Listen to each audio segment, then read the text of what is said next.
శివాయ గురవే నమ. శ్రీ సాయినాథాయ నమ.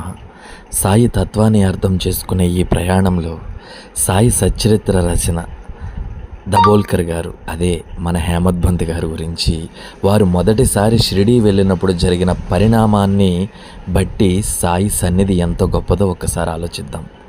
వారికి షిరిడీ వెళ్ళాలన్న ఆలోచన ఏమాత్రమూ లేదు. కానీ నానా చందోర్కర్ గారి బలవంతం మీద మొదటిసారిగా షిరిడీ వెళ్ళిన దబోల్కర్ గారు స్వయంగా రాసుకున్న మాటలు ఒక్కసారి విందాం.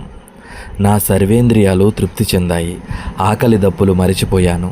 బాబా పాదములు పట్టిన వెంటనే నా జీవితంలో గొప్ప మార్పు కలిగింది. ఈ పాదాలకు నమస్కరించే దానికి సహకరించిన వాళ్ళు ఎవరైతే ఉన్నారో, అంటే షిరిడీ పంపించిన వాళ్ళు ఎవరైతే ఉన్నారో వాళ్ళకి నా మనసులోనే సాష్టాంగ నమస్కారం చేసుకుంటున్నాను. వాళ్ళే నా నిజమైన స్నేహితులు అని పలికారు. అంటే అర్థమైందా ఆయన సన్నిధి ఎంత గొప్పదో, ఆయన సన్నిధిలో దొరికే ఆనందం ఎంత గొప్పదో. కాబట్టి మనందరం బాబా సన్నిధిని ఆస్వాదిద్దాం, ఆయన తత్వాన్ని మరింత తెలుసుకుందాం. నమో సాయినాథాయ నమః.